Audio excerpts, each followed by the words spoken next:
नमस्कार, मैं grand reiki master Poonam रानी।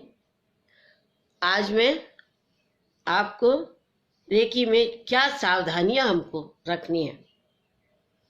वैसे तो कोई रेकी में सावधानी नहीं है, गलती होने पर बराबर हो जाता है, कोई नुकसान नहीं होता। लेकिन कुछ ऐसी गलतियां जो हम स्वयं करते हैं जिससे हमारा शारीरिक नुकसान होता है। अब वो गलतियां रेकी क्या, कोई भी कार्य अगर हम करते हैं और उस प्रकार की गलती करेंगे तो वो हमारे शरीर को नुकसान होगा ही। वो ऐसी गलतियां हैं।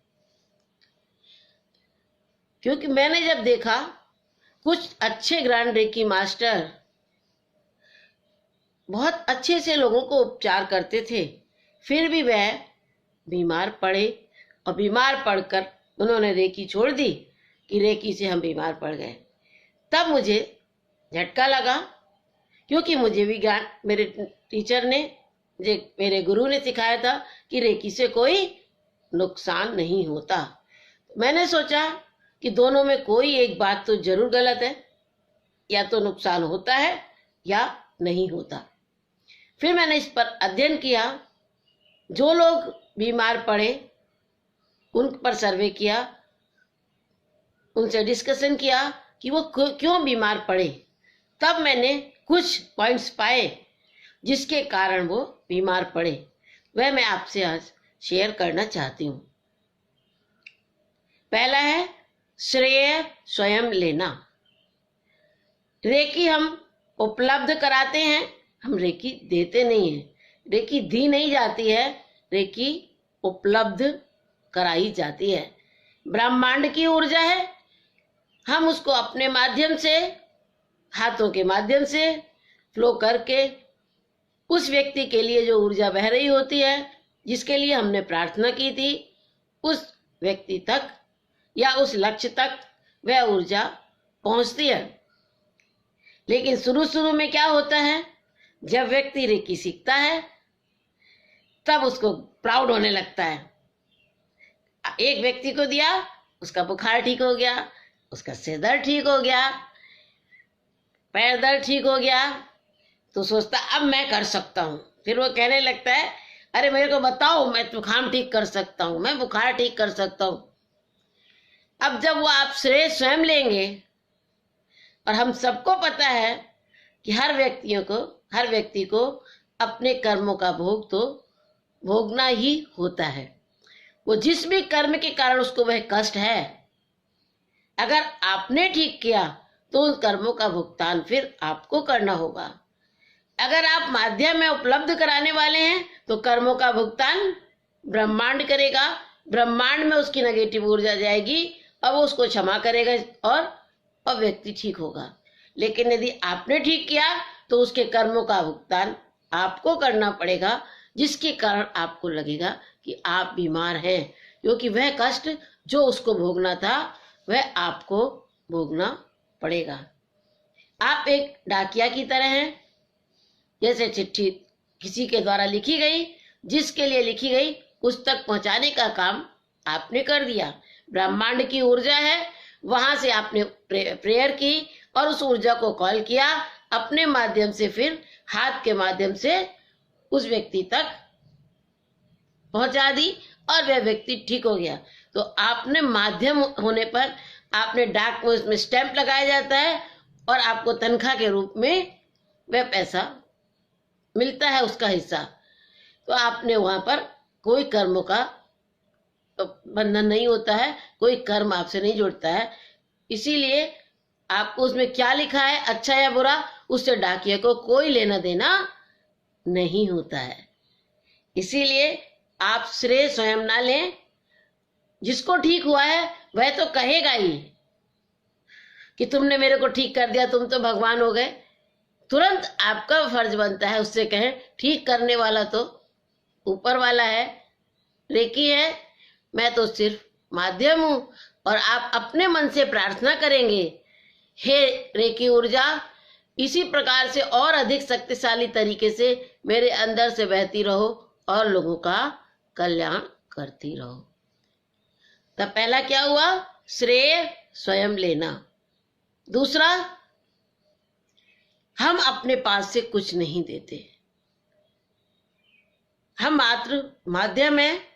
जब कोई कह देता है कि अरे आप तुम इतनी रेकी देते रहोगे, तुम अपनी शक्ति तुम्हारी खत्म हो जाएगी, तुम्हारी ऊर्जा खत्म हो जाएगी, और हमारा अगर अचेतन मन ने इस बात को स्वीकार कर लिया तो हमको लगने लगेगा कि जैसे हम बीमार हो गए हैं, कमजोरी आ रही है, थकान हो रही है, डलनेस लग रही है, इस प्रकार का अनुभव होने लगेगा।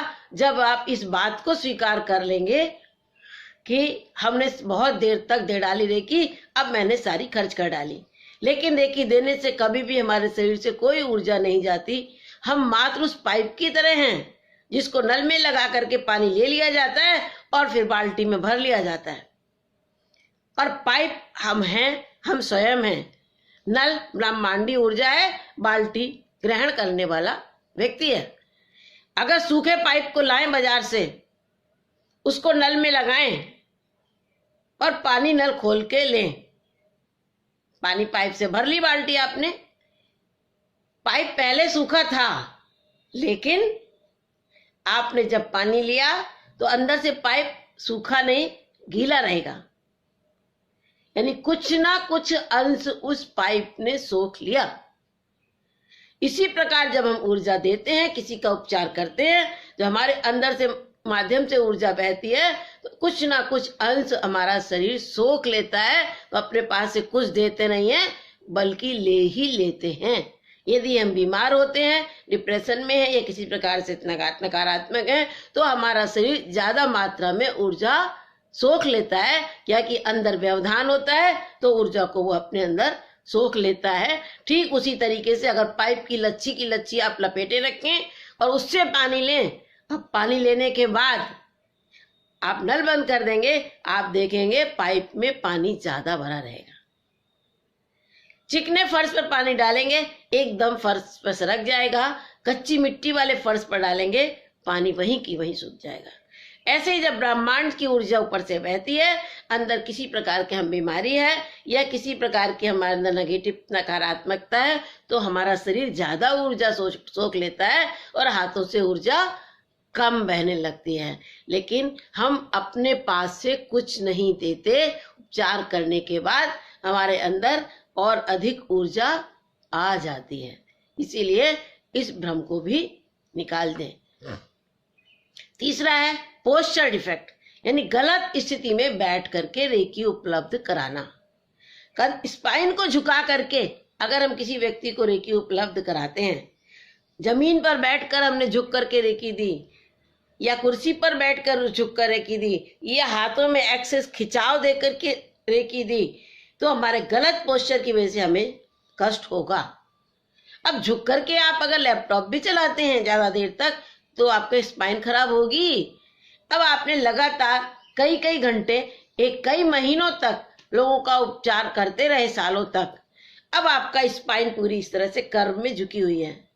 बीच में जितनी भी डिस्क आएंगी उनमें सब में दबाव पड़ेगा तो स्लिप डिस्क या कमर दर्द हो सकता है।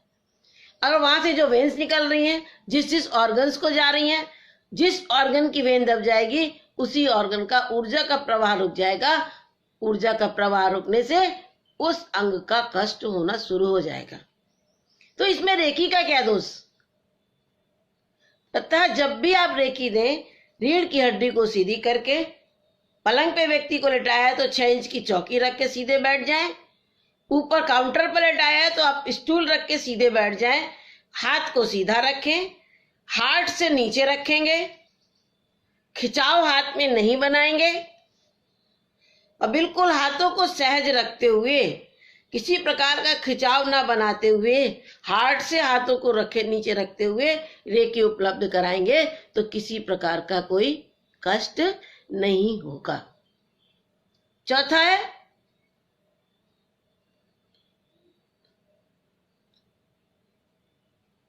अधिक समय तक रेकी देना,